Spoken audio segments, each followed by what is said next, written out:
Alrighty, yo, we're just going on for your boy, Mr. DDG94, back with another reaction video. Today we're going to react to what happened to Omarion.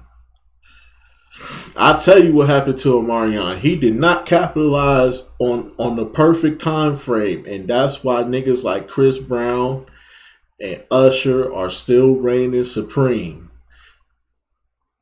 Because Omarion, Trey Songz, Mario, Lloyd, all these niggas did not take advantage of the time frame that they had, bro. When Usher dropped Confessions, there was a 4-year gap, ladies and gentlemen. There was a 4-year gap from 2004 to 2008 when Usher dropped his next album. Now, granted, Here I Stand is I ain't gonna say it's garbage, but it's a lackluster album. And if these dudes would have locked in and really started going crazy like they were supposed to, bro, Usher would probably have had dropped, but would have probably fallen off. Usher would have fallen off, bro. Real talk.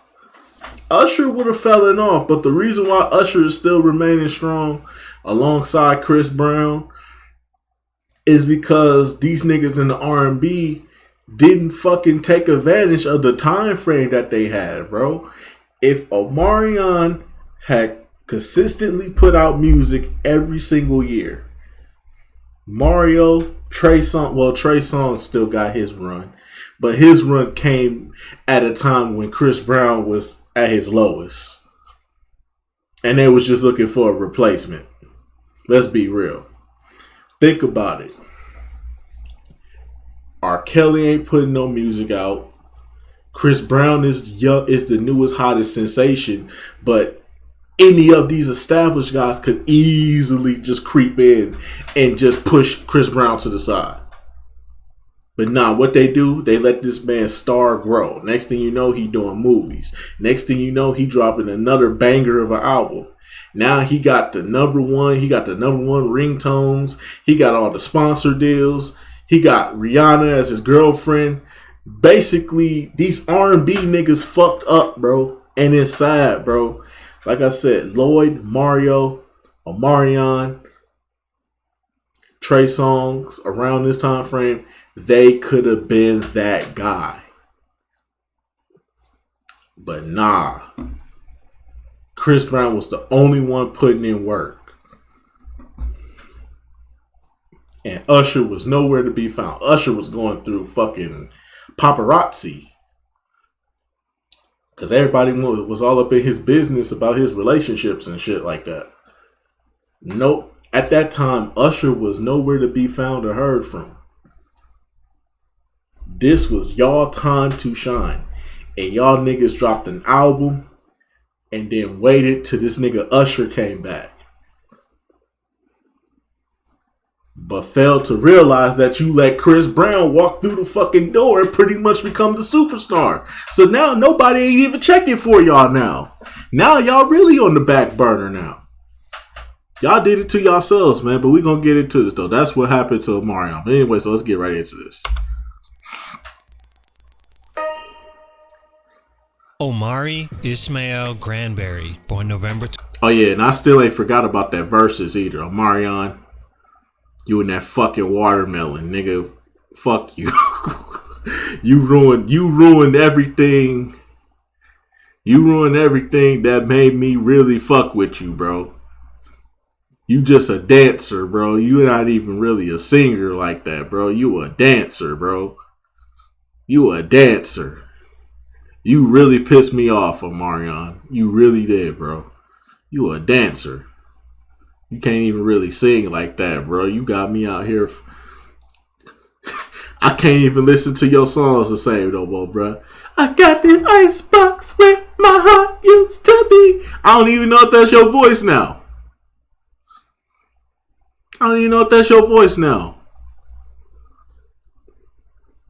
Now I'm starting to hear the struggles in your voice when you sing. And you was on probably some of my favorite songs, bro. Before you, that goddamn verses. Oh my god, that made me. Oh my god, so many of y'all niggas are frauds, and I can't even believe it, bro. A lot of you niggas are frauds, man, and it hurts, bro. It hurts to know that a lot of you niggas are frauds. You R&B niggas are frauds, man. Free R. Kelly. 12th, 1984.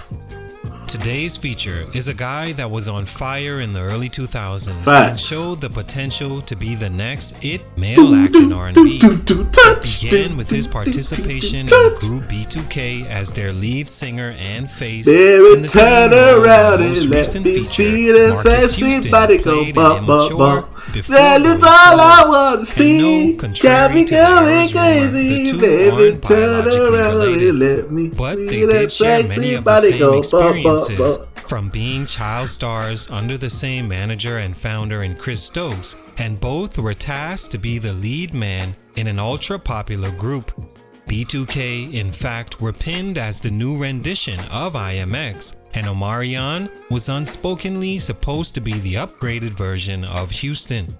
He could sing, dance, write, and act as well, and at the time, all roads seemed to point to him being the 2000s version of an R&B superstar. Looking back, did he fall below those expectations? There's an argument to justify saying that he did, as he never went platinum as a solo artist, even though understanding not every artist goes platinum.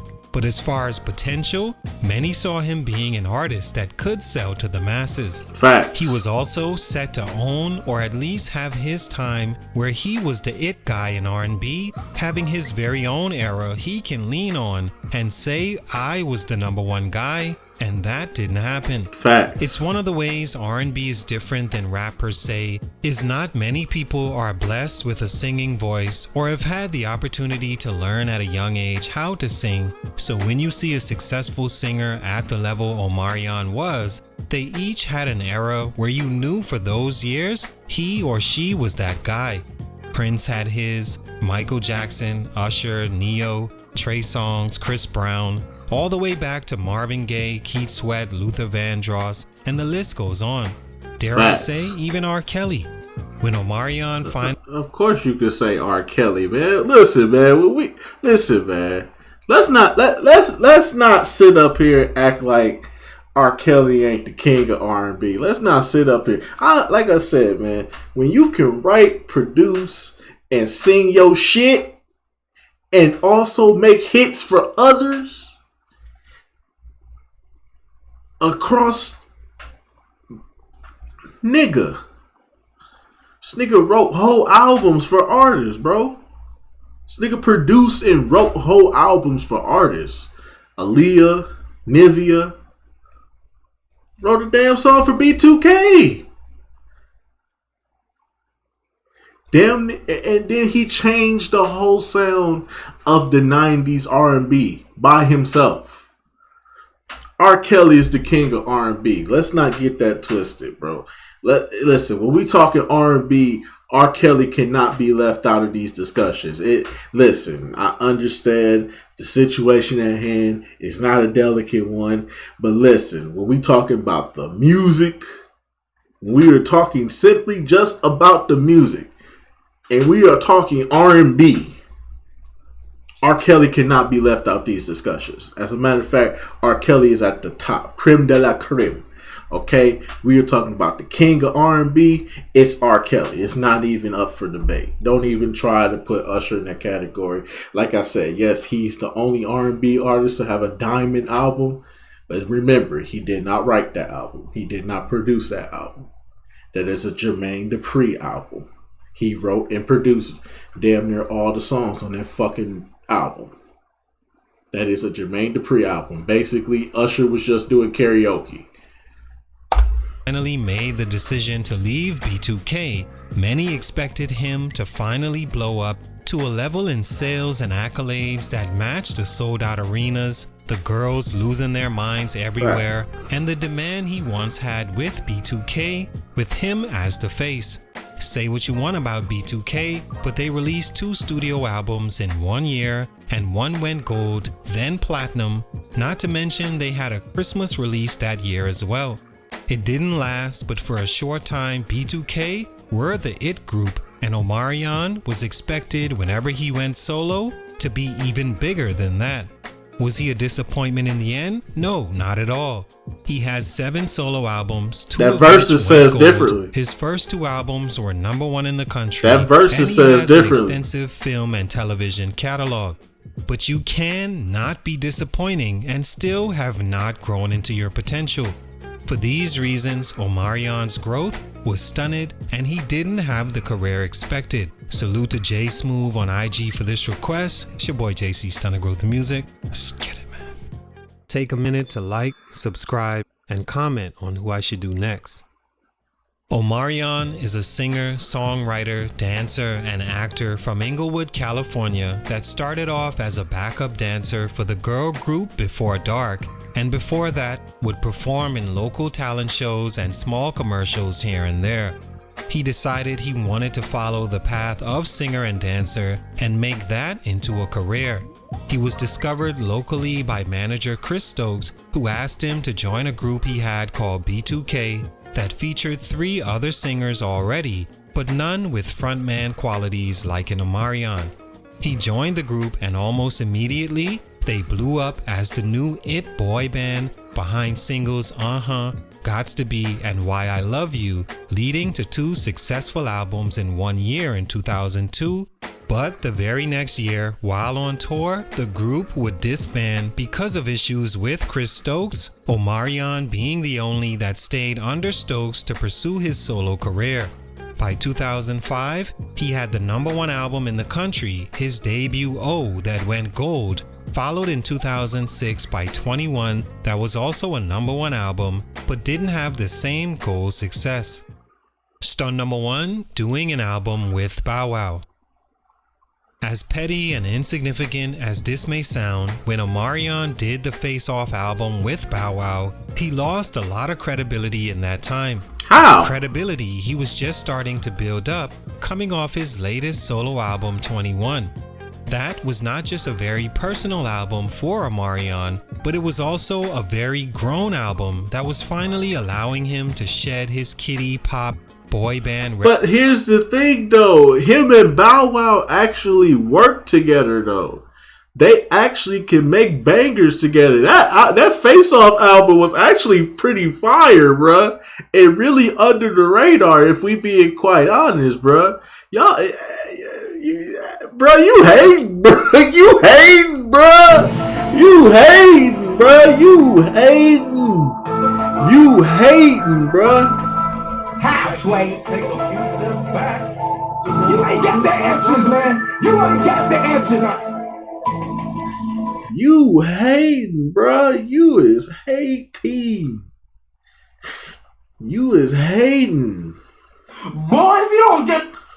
You is hating, bro. That Face Off album was kind of fire, bro. That shit was kind of hot, bro. I still got a couple of songs on there, bro. I still might bump, bro. To this day. To this day. To this day. Reputation and move into a target age market of females that actually had the means to go out and support you, not the screaming adolescent little girls that couldn't even afford an Omarion poster on their walls, or if they could, they had to ask their parents to do it for them. As a child star, this transition is the most difficult thing to do. Ask Bow Wow. But Omarion was finally being seen in a different light, and from a person who was around in those times and well aware and following the music industry, I can remember a lot of people having an issue with him doing that album with Bow Wow. At the time, Bow was receiving a lot of negative press for his breakup with singer Ciara and was having a major issue finding a way to make his child star to adult star transition because many thought the older Bow Wow was corny and none of his raps were written by him or true. Bow Wow was, as they say, beginning to fall off in the people's eyes, and Omarion was just starting to ascend, coming off now back-to-back #1 albums and hits like Oh, Touch, and Icebox. His future was bright, but then he flew in and saved Bow Wow's career and took on the same kiddie, corny, childish image and stigma Bow Wow had on him and was trying to shed. Omarion didn't take on a corny. He didn't go corny because he worked with Bow Wow. If anything, it was just like, yo, that was just a dope ass collab album. To a lot of us, really, that was just a dope ass collab album. The real problem was Omarion didn't follow that shit up because the hype train was still real with him, bro. And it was like at that time frame, it was like Chris Brown was getting ready, and little did this nigga know, Chris Brown was getting ready to take over the summer with his second album. Cause nigga, when Chris Brown came out with that second album, the R&B game was his at that point. Cause Usher did come back, but that Here I Stand album is mediocre. So Chris Brown was running shit, bro, up until the Rihanna situation. Then Trey Songz took over for a little bit. Then Usher started to have a comeback, but Chris Brown and that Fame album just in his bag, bro. Chris was in his bag at that point. Were never the same. Face Off did go gold, but after that, it's like Omarion wasn't taken seriously anymore and missed his small window to blow into a solo superstar by trying to bring Bow Wow back up with him. Maybe they were trying to do the Jay-Z R. Kelly best of both worlds thing, but it backfired tremendously for Omarion. Bow got to steal his light, but Omarion left with Bow's unpopular stigma. Stunt number 2, other acts took his spot. While Omarion was playing King of R&B meets King of Rap with Bow Wow, other acts were up and coming with major steam and fresh talent behind them, namely Chris Brown. Omarion and another stunted growth feature, Mario, share this same growth stunt. When Chris came on the scene, actually the same year Omarion dropped his solo album, in February 2005, and Chris, November that year, he took a lot of whoever's spot the it act in R&B was supposed to be at that time. Only person safe was Usher, and that's because Usher was the era before Brown, and Usher's singing, dancing, mixed with his catalog was ironclad and here to stay No, that's because Usher was still, the Confessions album was on like I'll say this, the Confession album had like a 3-year span, bro, where them songs just became infectious. Like, okay, Yeah got played out, Burn got played out, but started when we were younger, you were mine, my boo. And then all the other songs that weren't like singles, all the songs that weren't like singles or wasn't like getting like major radio play, a lot of them songs just started to catch on, like fucking Superstar, fucking That's What It's Made For. That shit, ooh, that was my shit. Ooh. I was eating hella pussy to that song. I ain't gonna lie to you. You a freaky ass nigga. Freaky frog. You're a freaky frog. Fucking freaky frog.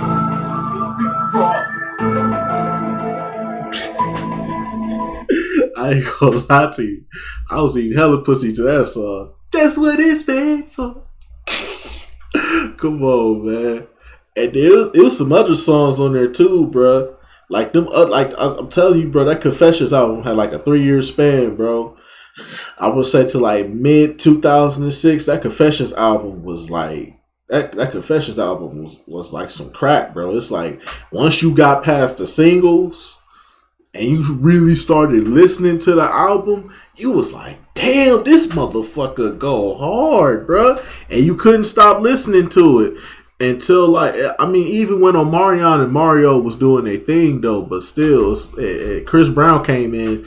But like I said, man, like, yeah, Usher was pretty much, but like you said, Usher is pretty much untouchable. But that's Usher and R. Kelly were pretty much untouchable around this time. They could take a break in our hiatus, bro. Usher put out arguably the greatest R&B album to ever fucking exist.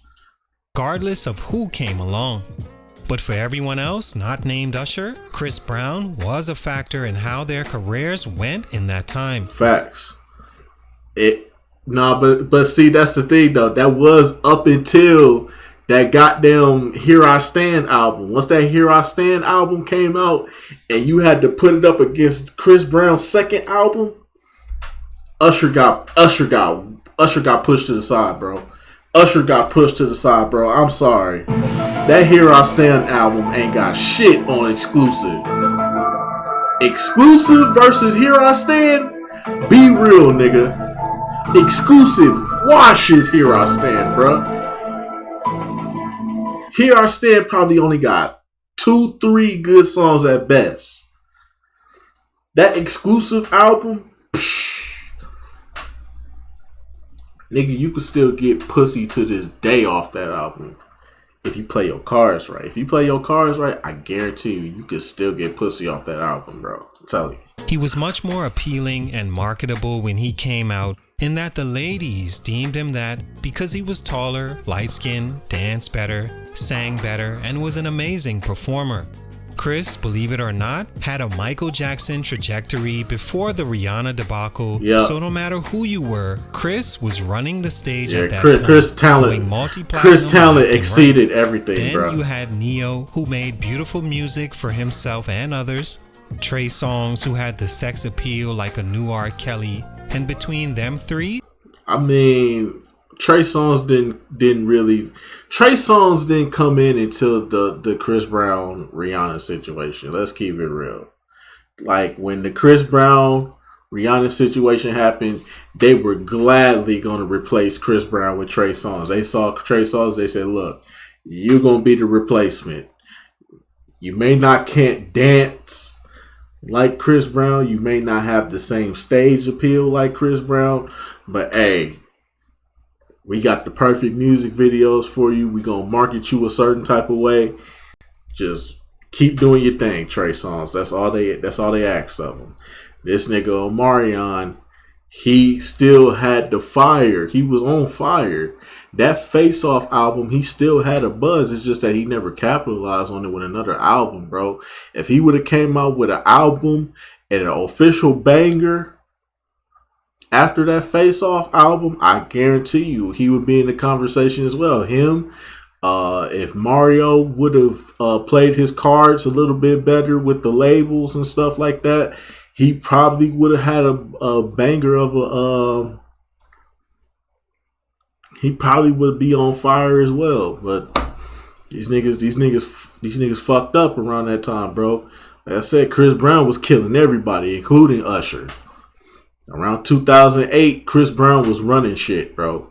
He was killing everybody, not named R. Kelly. Because R. Kelly was solidified at that point. Matter of fact, everybody was just waiting for that cosign from R. Kelly. Everybody wanted to get that cosign. Omarion couldn't find his space in that era. Stunt number 3, too much time in between. See? Maybe not lastly, but another major growth stunt for Omarion was the space and time it took for him to release solo albums and also more hit records. When he was releasing music and hits at a faster pace. And that's because this nigga can't sing that goddamn verses, bruh. This nigga in that goddamn watermelon and that motherfucking verses, nigga, where his voice was shot, nigga. Like, goddamn, bro. I see why it took you so long to make a fucking album, bro. Goddamn, Omarion, you. Come on, dog. He was having #1 albums and his career was on the incline. Albums back to back in 2005 and 2006. But then it took another 4 years before his fans got another solo Omarion album, which he wouldn't release until 2010. That's the beginning of an entirely new decade and era. The fans of your music can grow so much in 4 years. Not only grow, but without you around, they also move on to other artists without you there to give them what they first needed from you years ago. Another 4 years rolled on past before another Omarion solo album, and the pattern continued on his next 2 releases, which by that time, his popularity and potential had long been past. Going back to the Bow Wow album, that was when he should have came with his own solo album and followed up with an album each year. Facts. I understand contractually and business behind the scene wise, that may have been easier said than done, but it no question hurt his trajectory. All in all, like I said, Omarion wasn't a disappointment. I get some may say he's corny or didn't have the it factor as a solo artist, but I think he did have that, and corny. He did have the it factor. What are y'all talking about? This Bow Wow album, this Bow Wow stigma you putting on him, bro, that shit is not valid, bro. I don't know where you get this shit, this corny shit from. He still had the it factor, bro. He still had the it factor. It was just placing of timing, bro. Like, if that's really all it is that fucked his career up, is the timing of the albums, bro. If he would have put an album out after the Bow Wow album, he would have been straight. Had a couple of bangers, you know what I'm saying? He would have been straight. He would have been right there with Chris Brown. Probably not on the level of Chris Brown, but right there with him. He would have jumped over Usher, considering the fact he dropped a mediocre album around that time frame. He would have been over Usher. Like, Usher come back with that album, come back with that mediocre ass album, and we supposed to sit up? Nah, Chief. Nah, Chief. You telling me you dropped arguably one of the greatest R&B albums to go diamond, and you come back with some mediocre shit where only like 3 songs really hit? The first single, Traded Places, Moving Mountains kind of worked, but it didn't really work. Like, Moving Mountains was like a 2-week thing. Moving Mountains only lasted like 2 weeks, and then after that, it was like, yeah, ain't nobody really trying. Then that Trading Places came in. Ooh, that Trading Places though, boy. Oh, oh, oh, oh, oh, oh. Now we gonna do this thing a little different tonight. You gonna come over, pick me up in your ride. You go knock, do you go away? Ooh, you gonna take me on a date? You gonna open my door? I'ma reach over and open yours. You get on top tonight, I'm on the bottom, cause we traded places. That was my shit. Woo! Let's get out of boom boom through that song, then all that out. Funny maybe, but I still blame Bow Wow for a lot of that.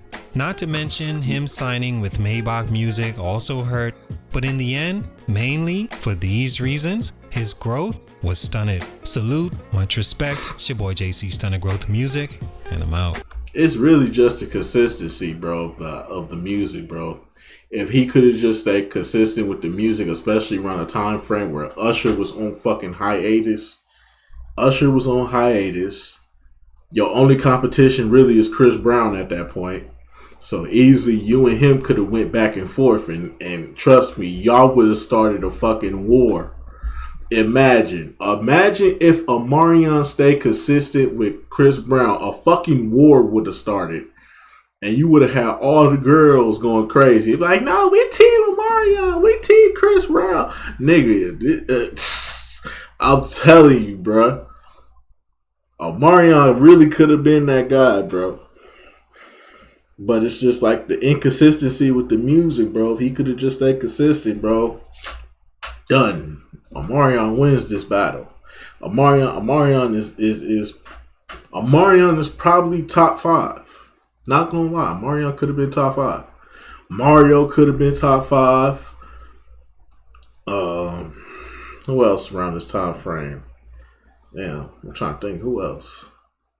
Who else around this time frame could have been top 5? I know Omarion, Genuine, if he would have been consistent as well. I think Genuine could have definitely been. Genuine is another person that took a hit too, but his has to do more with Usher more than the.